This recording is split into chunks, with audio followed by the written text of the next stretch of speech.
You have been told that mastery is a destination, a peak you climb once and plant your flag upon forever. But what if I told you that this belief, this single idea, is the very thing keeping you trapped in mediocrity? True mastery is not a mountain you conquer. It is a three-stage evolution, a complete transformation of everything you think you know about discipline, control, and power.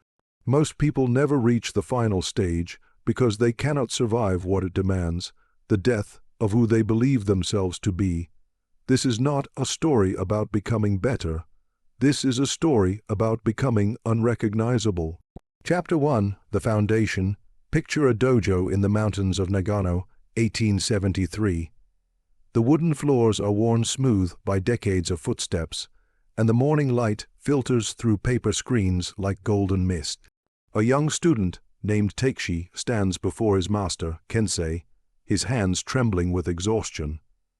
He has been training for 6 months, repeating the same strike 10,000 times. His shoulders burn, his mind screams for rest, but Kensei's eyes remain cold and unmoved. "Strike again," Kensei says. Takeshi's body obeys before his mind can protest. The bokken, the wooden sword, cuts through the air with a sound like tearing silk. But it is not perfect. It is never perfect. Again, Kensei commands, and so it continues. Day after day, week after week, month after month. The same movement, the same correction, the same relentless repetition. Takeshi's friends abandon their training, calling it madness. They say Kensei is a tyrant, that this kind of discipline is inhuman. But Takeshi stays because somewhere deep in his exhausted bones, he understands something his friends do not. Without foundation, there is no mastery. Without structure, there is only chaos pretending to be freedom. This is stage 1. This is where everything begins. You are in stage 1 right now, whether you realize it or not. You are building the foundation, or you are collapsing without one. There is no middle ground. Stage 1 is the accumulation of technique, the brutal repetition that carves pathways into your nervous system until discipline becomes as natural as breathing. It is the 10,000 hours, the early mornings when your bed feels like heaven and your alarm sounds like a war drum. It is the moment you choose structure over comfort, pattern over impulse, form over feeling. But here is what nobody tells you about stage 1. It is not optional. You cannot skip it. You cannot shortcut it with hacks or tips or productivity apps that promise transformation in 7 days. The foundation is laid brick by brick, rep by rep, breath by breath. And if you try to build mastery on sand, on motivation that shifts with your mood, on discipline that only appears when you feel inspired, you will crumble the moment real pressure arrives. Takeshi learns this truth in his muscles, in his tendons, in the calluses that form on his palms. After 2 years of training, something shifts.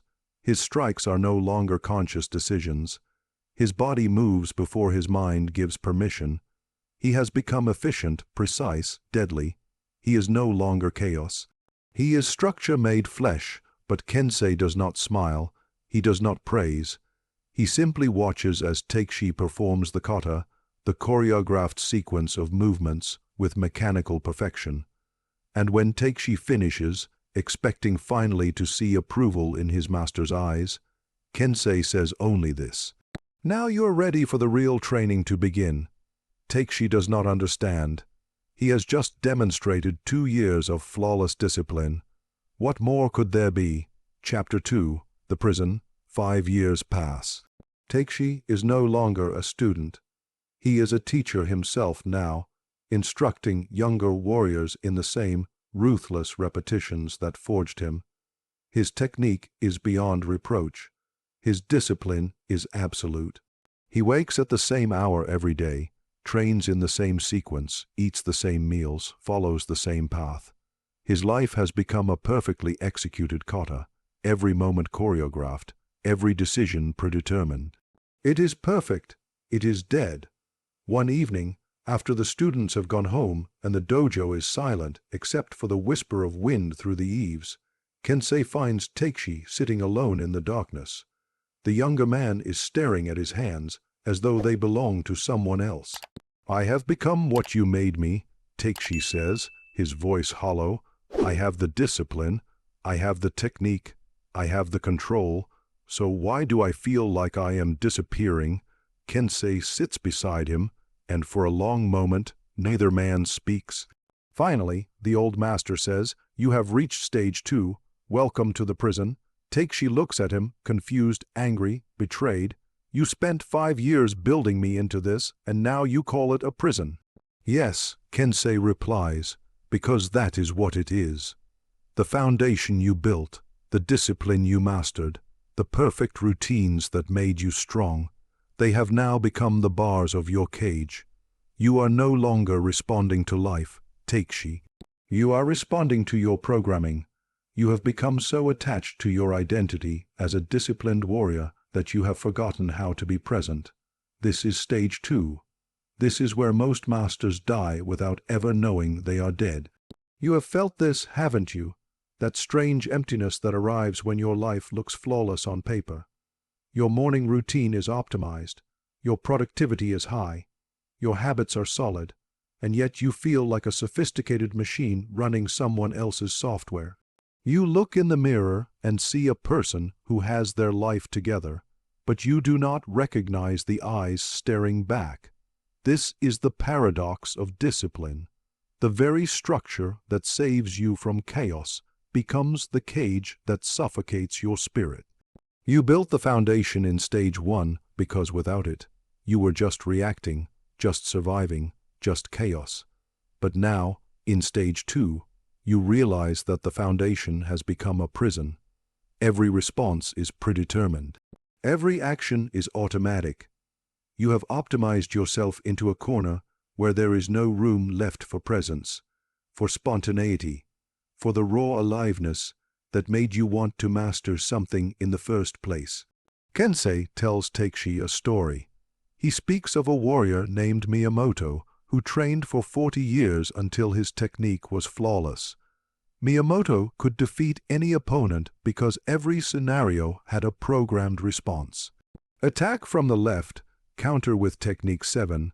Attack from above, respond with technique 12. His mastery was total. His prison was complete.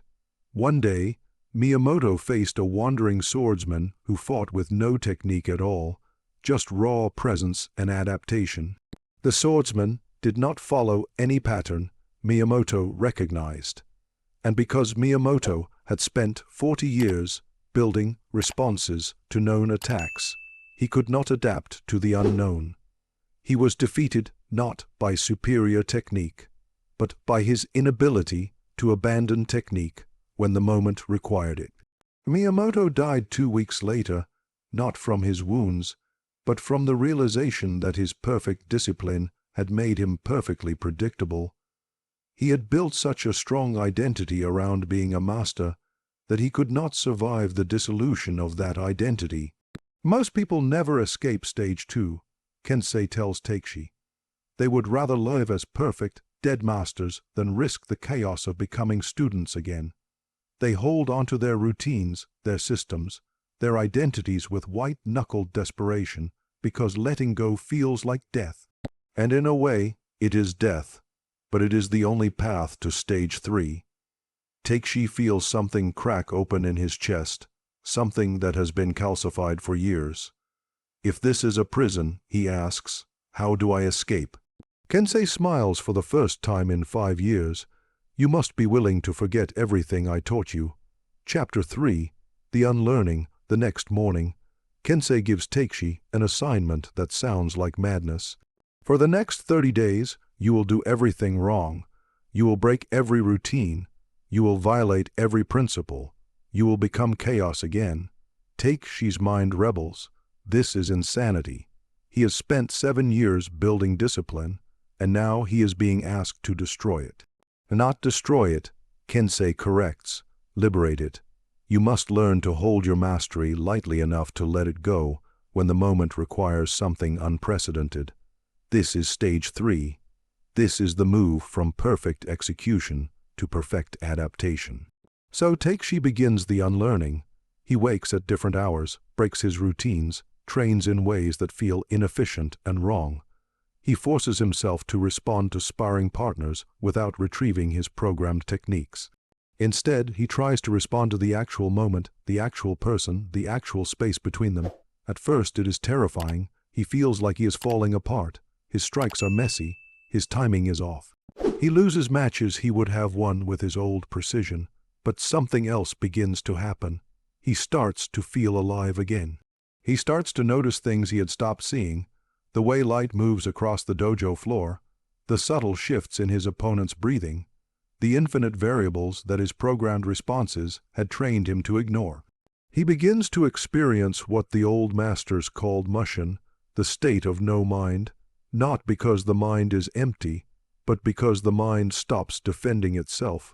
It stops adding, it stops controlling, it simply responds. One afternoon, a rival school sends their best fighter to challenge Takshi. The man is younger, faster, and hungry for reputation. The students gather, expecting to see Takshi dismantle this challenger with his legendary technique. But Takshi does not move the way they expect. He does not use any recognizable form. He simply responds, his body flowing like water around stone, adapting to each moment as it arrives. The fight is over in seconds, not because Takshi used superior technique, but because he responded to this specific person in this specific heartbeat with total presence. The challenger stands, confused and defeated, unable to understand what just happened. He had trained against Takshi's known techniques, studied his patterns, prepared for his style, but Takshi had no style. He was formless and therefore unstoppable. This is stage 3. This is the warrior who has both discipline and freedom, both form and formlessness. This is the master who can play within the rules and break them simultaneously. This is the person who has built such a strong foundation that they can afford to abandon it completely when the moment demands. Kensei watches from the corner of the dojo, and this time he smiles. Chapter 4. The path you walk now. Let me tell you where you are right now. You are either in stage 1, desperately trying to build discipline and wondering why it feels so hard, or you are in stage 2, trapped in perfect routines that feel more like death than freedom. Very few of you have reached stage 3 because very few people can bear what it requires. Stage 1 requires you to show up when you do not want to build structure when chaos feels easier, to repeat the same boring fundamentals 10,000 times until they become part of your nervous system. It requires you to delay gratification, to trade comfort now for power later, to trust that the foundation you are laying will eventually support the life you want to build. If you are in stage 1, do not skip it. Do not look for shortcuts. Do not believe the lie that you can hack mastery with better systems or smarter strategies. The foundation is everything. Without it, you are building castles on sand. With it, you are building monuments that will stand for generations. But if you are in stage 2, if you have built that foundation and now feel trapped inside it, if your perfect routines have become a cage, if your discipline feels more like death than freedom, then listen carefully. You must be willing to let your identity die. You must be willing to forget what you know. You must be willing to become a student again, not to learn new techniques, but to unlearn the attachment to technique itself. This is the hardest stage because it requires you to surrender the very thing you worked so hard to build, your identity as a disciplined person, as a master, as someone who has their life together. But that identity is the prison. Your attachment to being seen as disciplined is what makes you rigid. Your need to maintain your perfect routines is what kills your ability to adapt. Stage 3 is not about abandoning discipline. It is about transcending it. It is about building such a strong foundation that you can afford to walk away from it when presence requires something unprecedented. It is about holding your mastery lightly enough to let it go, knowing that you can always return to it when needed. Think of it this way. A musician in stage 1 learns the scales, the theory, the technique. Without this, they cannot play. A musician in stage 2 can play any song perfectly, but every performance sounds the same because they are executing rather than expressing. A musician in stage 3 knows the scale so deeply that they can improvise, can respond to the energy in the room, can play what the moment needs rather than what the sheet music demands. The same is true for you. In stage 1, you build the discipline. In stage 2, you realize the discipline has become your cage. In stage 3, you learn when to use the discipline and when to abandon it completely. You become like water, taking the shape of whatever container life presents, but never losing your essential nature. Chapter 5, The Choice, years later. Takeshi is an old man, and students come from across the country to train under him. But his dojo is strange. Unlike other schools where discipline is absolute and routines are sacred, Takeshi teaches chaos and order simultaneously. Some days, the training is ruthlessly structured. Other days, he tells his students to do everything wrong, to break every rule, to find presence in the violation of form. Many students leave, frustrated and confused. They came for mastery and found paradox instead. But the students who stay, the ones who can bear the dissolution of their identities, they become something rare. They become warriors who are truly dangerous because they have nothing left to defend. They have discipline without attachment. They have form without rigidity. They have mastery without prison. One evening, a young student asks Takeshi the question that every person watching this is wondering. Master, if stage 3 requires us to forget everything, why did we spend so long learning it in the first place? Takeshi looks at the student with eyes that have seen both the foundation and its dissolution. Because, he says, you cannot transcend what you have not mastered. You cannot abandon form if you never built it. You cannot become formless if you were always chaos. Stage 1 builds the container. Stage 2 reveals the prison. Stage 3 teaches you that the container was always optional, but you had to build it first to know that truth in your bones. This is where you are. This is the choice in front of you. Are you in stage 1, needing to build the foundation? Then build it with everything you have. Show up every day. Do the boring work. Lay the bricks. Do not skip this stage because without it, everything else is impossible.